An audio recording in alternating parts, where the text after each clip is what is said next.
ये जो रिलेशन है, रिलेशन किसी में किसी के बीच हो सकता है, जिसको क्या बोलते हैं, संबंध।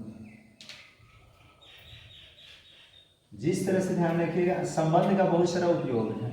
ये संबंध आया कहाँ से, तो ये आम मतलब ध्यान रखिए सामाजिक तौर से ही आया है। जैसे ना होता है कि ये फलना चिलना के मौसा जी हैं, ये नाना जी हैं, ये फूफा जी है, ये जीजा जी हैं, ये घड़ी जीजू लोग बोलते हैं, मतलब वो ध्यान रखें। तो ये एक संबंध। तो उसी तरह से अगर मान लें कि ए कहते कि बी से 12 है, तो इसके बीच क्या है, हम कह रहे हैं कि ए किससे, बी से 12 है, 12 है, तो 12 है तो एक संबंध तो जरूर होगा।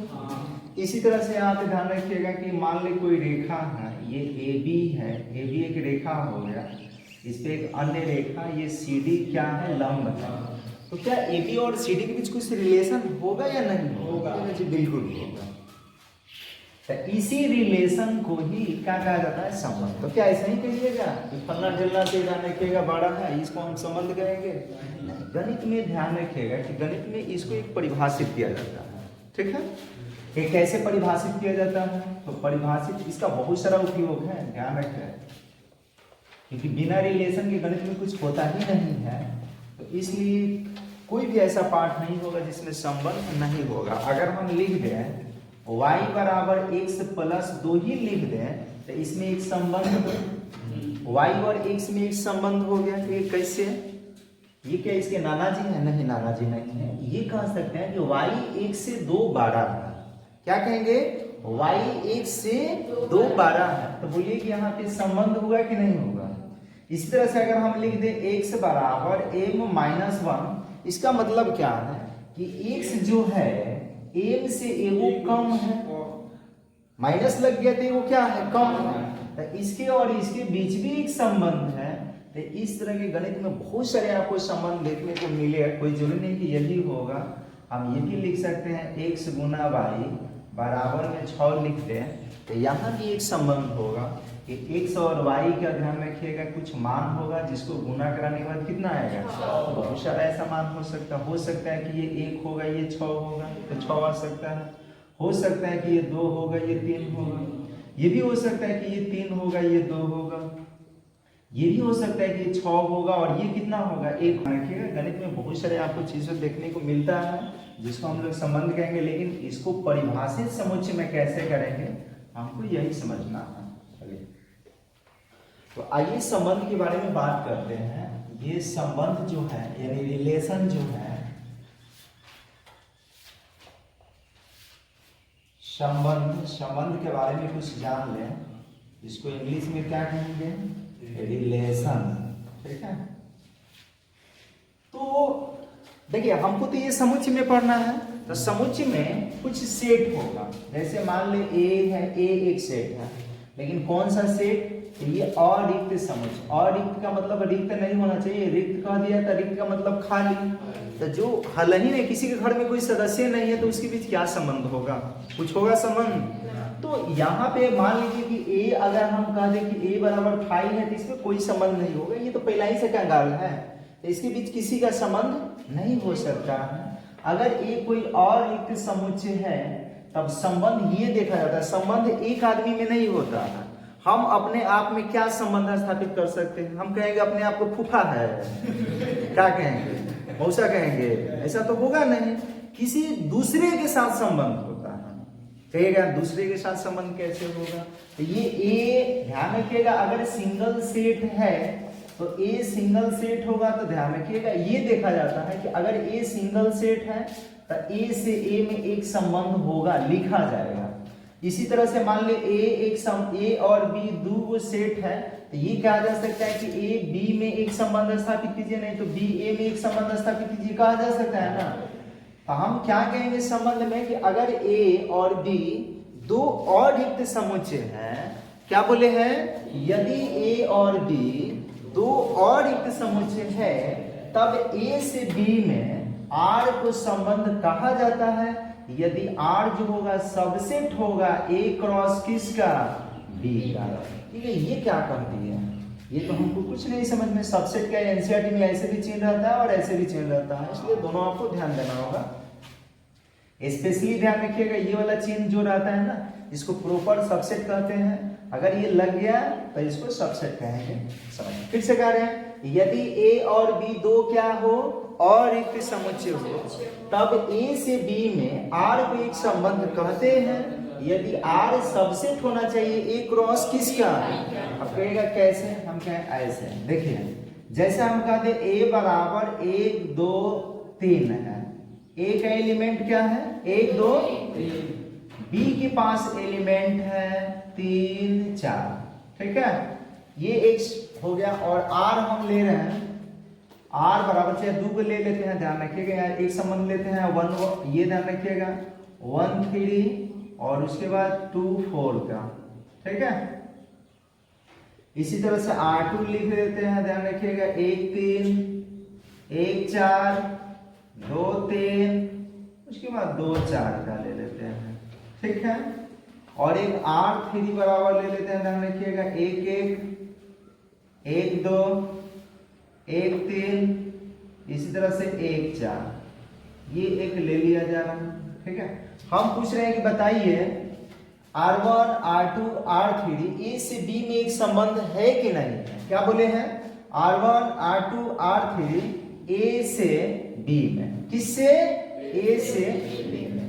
तो जिससे कहा जाए ए से बी में कहा जाए तो आपको ए क्रॉस बी निकलना होगा। अब कहिएगा ए क्रॉस बी क्या होता है? तो ए क्रॉस बी जो होता है, अभी बता रहे हैं, कार्तीय गुणन। एक कार्तीय गुणन क्या होता है ये जस्ट अभी बताएंगे, यहाँ समझिए, पहले वही बता लेना चाहिए था लेकिन अब ये थी, इसको बता रहे हैं। तो कार्तीय गुणन कैसे निकालेंगे? ए क्रॉस बी निकालेंगे कैसे? ए क्रॉस बी जो होता है, समझिए, यहाँ ए क्रॉस बी का मतलब, यहाँ आप लोग देख रहे होंगे कि ये एक जो है एक कैसे लिखा गया, ये एक समुच्चय नहीं है, इसको हम समुच्चय नहीं कहेंगे, ये भी एक समुच्चय नहीं कहेंगे, ये क्या कहेंगे? आर का एक धन के सदस्य है या कहें एलिमेंट है, ये कह सकते हैं कि R3 का ये क्या है? एक सदस्य है, एलिमेंट है या अवयव है, ये नहीं कर सकते हैं समुच्चय है। समुच्चय तभी होगा जब, ध्यान रखिएगा, क्या होगा? ये कोष्टक में रहेगा, ठीक है। ये कोष्टक में जब तक नहीं रहेगा तब तक तो इसको हम एक संबंध कहेंगे। ध्यान रखिएगा कि एक के साथ जुड़ा हुआ है, एक 2 के साथ जुड़ा हुआ है, एक 3 के साथ जुड़ा हुआ है, एक किसके साथ जुड़ा है? 4 के साथ जुड़ा है। तो पहले ए क्रॉस बी निकालिएगा तो ए में क्या क्या एलिमेंट है? 1 2 और क्या? 3। क्रॉस का चिन्ह लगाएंगे, इसको क्रॉस बोलेंगे सेट में, गुना मत बोल दीजिएगा, क्या बोलेंगे? क्रॉस। अब उसके बाद क्या लिखेंगे? इसको हटाते हैं, अब लिखेंगे 3 4। तो 3 4 लिखिएगा तो गुना कराएंगे, तो कितना होगा? 1 3, अभी वो बीजगणित वाला मत गुना करें, 1 3 3, वो नहीं, 1 3, उसके बाद कितना? 1 4, ठीक है। तो कहीं ओवर एक्टिंग वाला में वो गुना हो ही जाएगा, ये हो जाएगा कितना? 2 3 6 नहीं, 2 3 और 4। उसी तरह से ध्यान रखिएगा 3 3 और 3 4।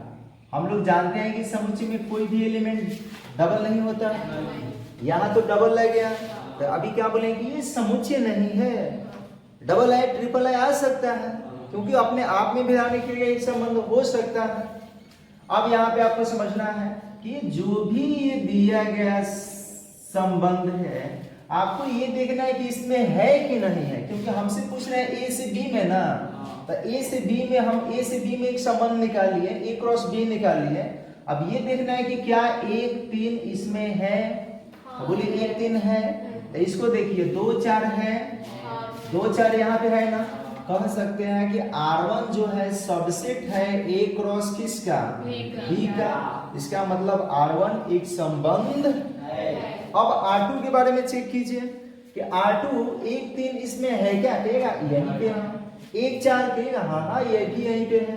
2 3 शुरुआते में है, 2 4 शुरुआते में है। इसका मतलब R का सारा एलिमेंट भी ए क्रॉस बी में है। हम लिख सकते हैं R2 भी सबसेट है ए क्रॉस किसका? अब चलते हैं R3 में, तो बोलिए क्या 1 1 इसमें है? तो पहले ही वाला एलिमेंट नहीं मिल रहा है, तो क्या इसको सबसेट एक संबंध कहेंगे?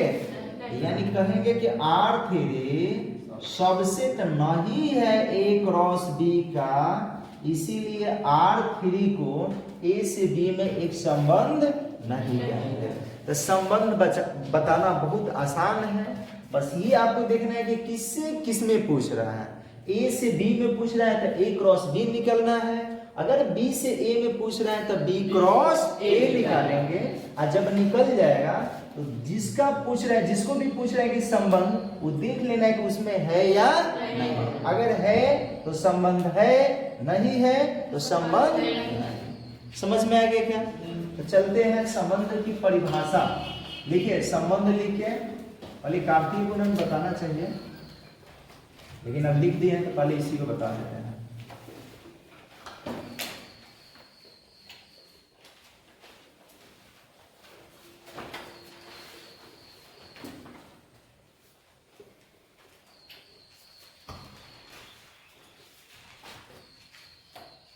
लिखिए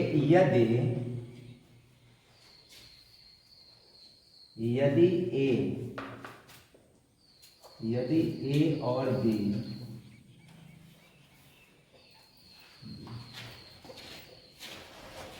दो अरिक्त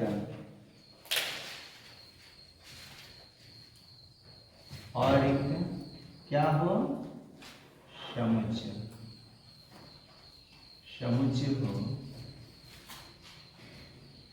तब R को A से B में एक संबंध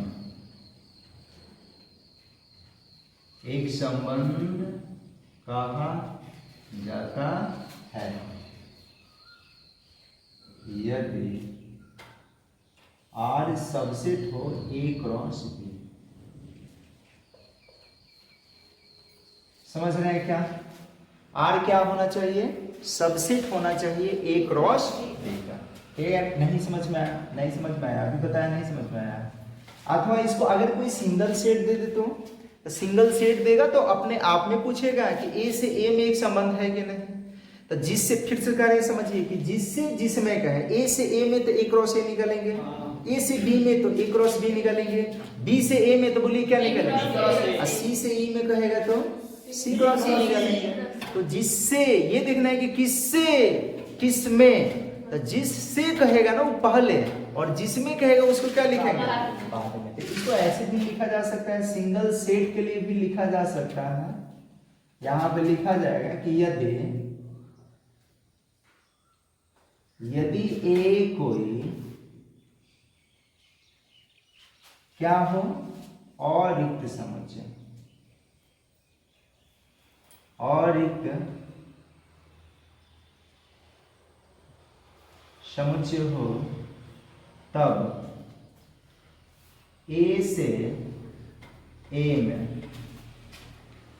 तब R को ऐसे लिख लीजिए, तब R को A से A में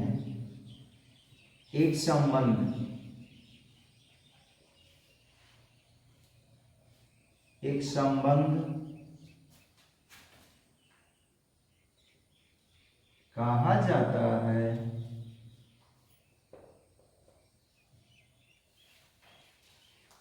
यदि और केवल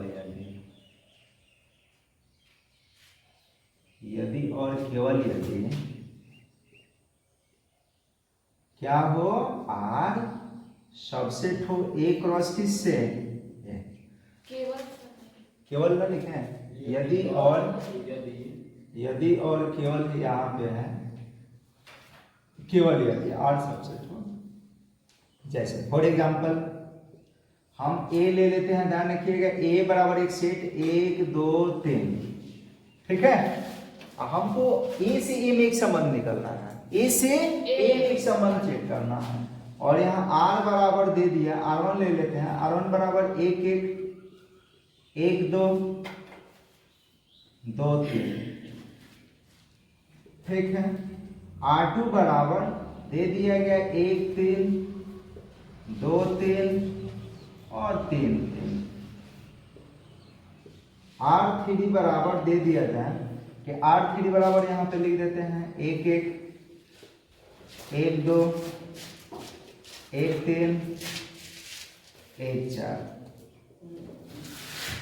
तो बस सुन लीजिए, जरूरी नहीं कि गुने गिरा के आप क्रॉस ही निकाल के आप चेक कर सकते हैं। ये कैसे, क्यों नहीं, हम कह रहे हैं बिना क्रॉस के भी आप बता सकते हैं। ये कैसे बता सकते हैं, हम क्या ये देखना है कि किससे कर रहे हैं, ए से ए में कर रहे हैं ना, किससे, ए से ए में।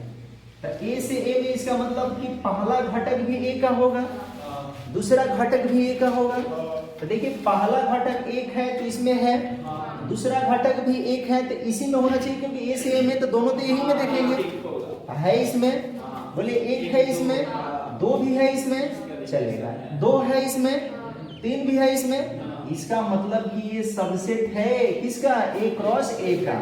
यानी लिख सकते हैं R1 जो है सबसेट है ए क्रॉस किसका, ए का। तो ये एक संबंध है। इसको R2 को देखिए, एक इसमें है, दूसरा घटक भी किससे, बोलिए कि तीसरा नहीं, तीन भी इसी में ना देखें, है कि नहीं है, दो है ना, तीन है ना, तीन है ना, तीन है ना। इसका मतलब क्या है भाई, इसका मतलब ये है कि R2 भी सबसेट है ए क्रॉस ए के। तो ये भी एक संबंध है। R3 के बारे में बात कर लेते हैं। R3 क्या कहता है, क्या ए क्रॉस ए में है या नहीं है, चेक कीजिए। देखिए एक है, एक भी है, एक है, दो भी है, एक है, तीन भी है, एक है, चार। बोलिए क्या है क्या इसमें, इसका मतलब कि ए क्रॉस ए का सबसेट नहीं होगा। इसका मतलब R3 एक संबंध नहीं होगा। आ रहा है समझ में। तो ऐसे भी चेक कर सकते हैं, गुना करा के भी आप लिख सकते हैं, ए क्रॉस ए निकालेंगे उसके बाद चेक कर लेंगे। आ रहा है समझ में, तो इसको लिख लीजिए। पूरा पूरा उसमें मिलना चाहिए तो आपको माइंड। उसके बाद क्या लिखना है, क्या बोले हैं, लेना होगा। इसको बोलेंगे कौन सी, ऑर्डर पेयर, ठीक है, ऑर्डर पेयर। समझिए कि अभी समझा रहे थे, ध्यान रखिएगा कि यदि ए और बी दो अरिक्त समझिए, क्या बोले हैं, यदि ए और बी, ए और दो क्या हो, अरिक्त, अरिक्त समुच्चय, अरिक्त समुच्चय हो, तब ए का कोई अवयव ले सकते हैं। ए का कोई अवयव ए तथा बी का कोई अवयव, कोई लिखे हैं क्या इसमें, नहीं लिखे हैं, कोई अवयव, अवयव ए तथा बी का कोई अवयव बी लेकर दो युग्म ए बी एवं क्या बनाया जा सकता है, बी ए बनाया जा सकता है, बनाया जा सकता है। अब यहां समझने वाली बात है, समझिए कि हम तो दो युग्म बना दिए, ए बी और बी ए, लेकिन आपको यहां पे देखना है कि जाने का अगर क्रम यही ले ए से बी, तो बोलिए कि क्या बी ए को हम भी, इसको भी क्रमिक युग्म कहेंगे, इसको भी क्रमिक युग्म कहेंगे। लेकिन ये जो क्रमिक युग्म जो होगा, ध्यान रखिएगा, ए बी को और बी ए को ये बनाया जा सकता है। और ये ए बी जो है, इसे ये स्पष्ट हो रहा है कि ध्यान रखिएगा कि पहला घटक किसका है, ए का, दूसरा घटक किसका है, जबकि इससे क्या स्पष्ट हो रहा है कि पहला घटक बी का है और दूसरा घटक ए का है। फिर से कह रहे हैं, इसमें क्या स्पष्ट हो रहा है कि पहला घटक ए का, दूसरा घटक बी का। इसमें क्या स्पष्ट हो रहा है कि पहला घटक और दूसरा घटक। यहाँ ए बी को हम लोग क्या कहेंगे, क्रमिक युग्म कहेंगे, क्योंकि इसे ये स्पष्ट हो रहा है कि पहला घटक ए का है और दूसरा घटक बी का। ये भी कहेंगे, लेकिन आपको यहाँ दर्शाना पड़ेगा, यहाँ बनाया जा सकता है, तब यहाँ पे ध्यान रखिएगा, तो इसमें लिख सकते हैं क्या लिखेंगे, ध्यान रखिए, यदि ए और बी दो अलिख समुच्चय हो तब ए का कोई अवयव ए तथा बी का कोई अवयव बी लेकर दो युग्म ए बी और बी ए बनाया जा सकता है। इसमें ए बी को क्या कहेंगे, क्रमिक युग्म कहा जाता है, युग्म कहा जाता है, ठीक है, कहा जाता है।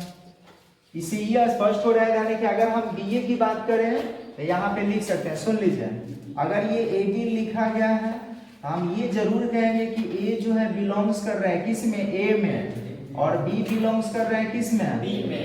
लेकिन इसके लिए अगर बात करें, जैसे इसी को अगर हम सेट के रूप में लिखेंगे एक सच दैट, यहाँ पे क्या ए बी लिखेंगे और ये लिखना पड़ेगा इतना, तब समझ जाना है कि पहला किसका है, ए का, ये यहाँ कह भी रहा है ए से है और बी किससे है।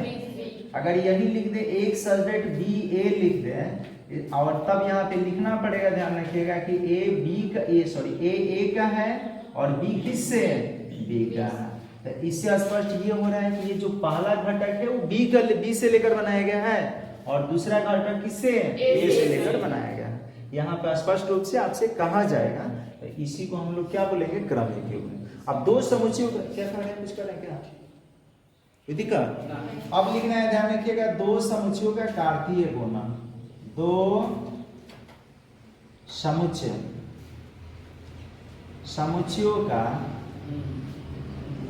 कार्तीय गुणन, Cartesian product of two sets.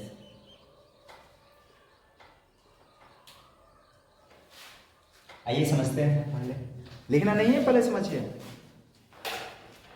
दो समुच्चयों का कार्तीय गुणन, ठीक है, दो समुच्चयों का कार्तीय, दो समुच्चय होगा तो पहले दो समुच्चय तो लेना पड़ेगा। तो हम कह रहे हैं कि यदि दो समुच्चय, यानी यदि क्या लगा, दो समुच्चय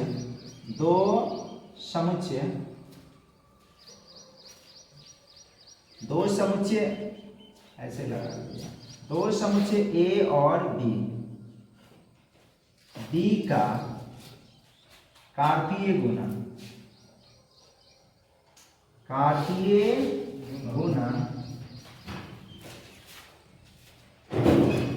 दो समुच्चय ए और बी का कार्तीय गुणन लिखेंगे इसी क्रम में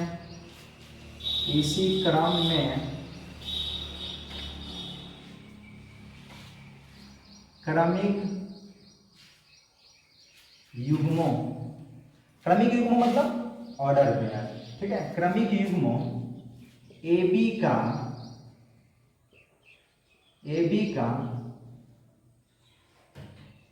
वह समुच्चय होता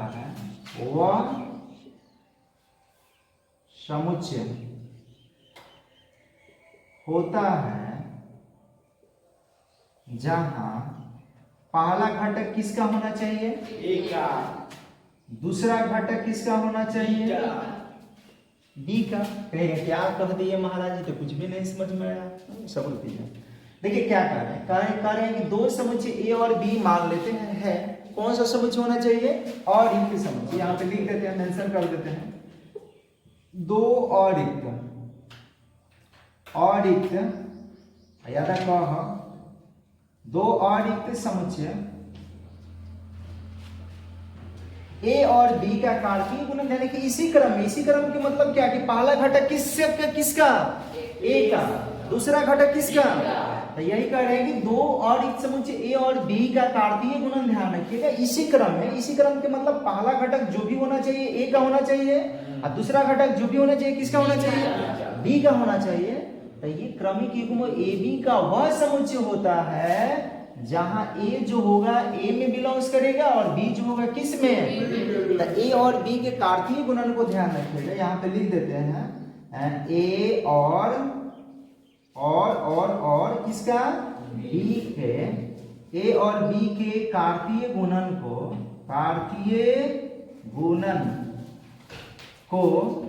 ए क्रॉस बी, इसको क्या बोलेंगे जी, यहां पे लिख देते हैं ए क्रॉस ऐसे लिख देते हैं बी। ए क्रॉस क्या बोलेंगे, बी द्वारा सूचित किया जाता है। द्वारा क्या किया जाता है, सूचित किया जाता है। आप कहेगा नहीं समझ में आया, अरे नहीं क्यों, कार्तीय गुणन का मतलब क्रॉस गुणनफल था, जस्ट इसके पहले क्रॉस गुणनफल नहीं बताया है। ए बी कैसे निकालेंगे, ए में बी से गुना करा के, बी ए कैसे निकालेंगे, बी में ए से गुना करा के। तो अगर यहाँ बी ए दे दिया गया तो इसका मतलब ये इसी क्रम में नहीं है, ये बी से ए का कार्तीय गुणन है। किससे, बी से ए का कार्तीय गुणन। तो यहाँ पे हम क्या कहेंगे कि बी क्रॉस ए लिखना। अगर यहाँ बी ए दे दिया गया तो इसका मतलब क्या, बी क्रॉस ए है। ए बी दिया है तो इसका मतलब क्या है, ए क्रॉस बी है। ए बी दिया है ना, तो यहाँ पे कह रहे हैं कि इसी क्रम में, इसका मतलब ए का सदस्य पहले और बी के सदस्य बाद में, तब इसको ए बी लिखेंगे। अगर यहाँ बी ए रहता तो इसको किसके द्वारा, बी क्रॉस ए द्वारा डिनोट करते हैं। समझ रहे हैं कि नहीं समझ रहे हैं? अच्छा, क्या इन दोनों में अंतर है कि नहीं, अभी जस्ट पता है ना कि इसका अंतर है। इसका अर्थ कि पहला सदस्य ए का है, दूसरा सदस्य किसका, इसका अर्थ क्या है कि पहला सदस्य बी का और दूसरा सदस्य, तो दोनों में अंतर है, एक ही मत समझ लीजिएगा, ये समुच्चय नहीं है। समझ रहे हैं ना, ये कार्तीय गुणन का एक सदस्य है, यहाँ भी कार्तीय गुणन का क्या है, एक सदस्य है, समुच्चय आपको नहीं समझना। ठीक है, तो इसको नोट कर लीजिए। थोड़ा सा आपको देखिए, अरे क्या लिखा है तुम्हारे पास है कि मेरे पास है तुम्हारे पास वही हाल है भैया। तू अगर सब बताए कैसा लगा,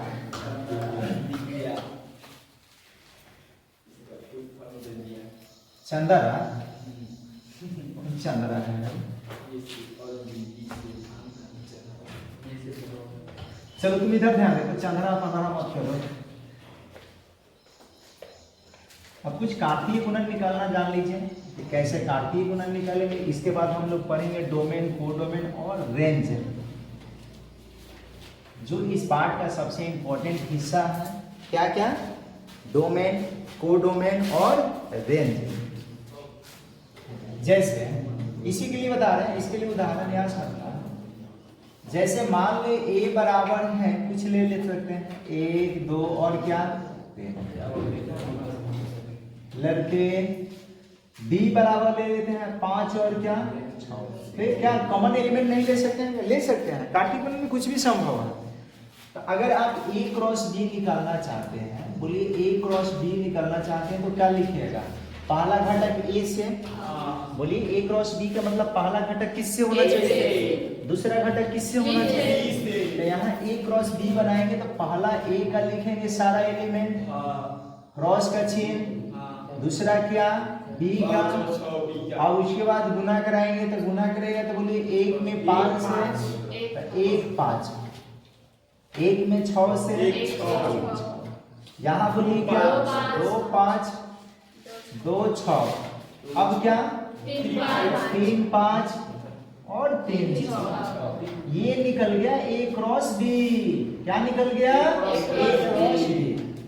अब निकालते हैं बी क्रॉस ए।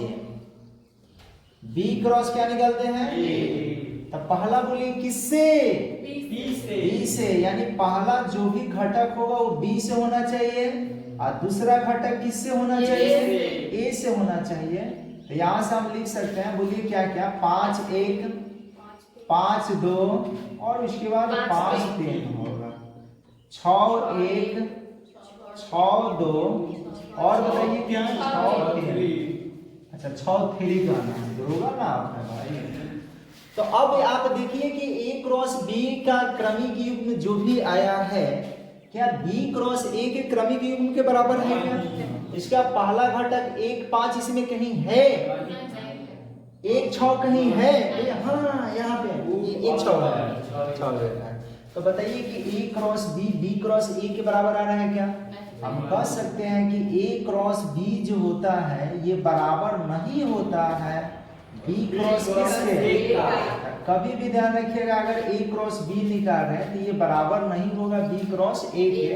यानी कह सकते हैं कि दो समुच्चयों का कार्तीय गुणन क्रम विनिमय नियम का पालन नहीं करता है। इसको क्रम विनिमय नहीं बोलेंगे क्या?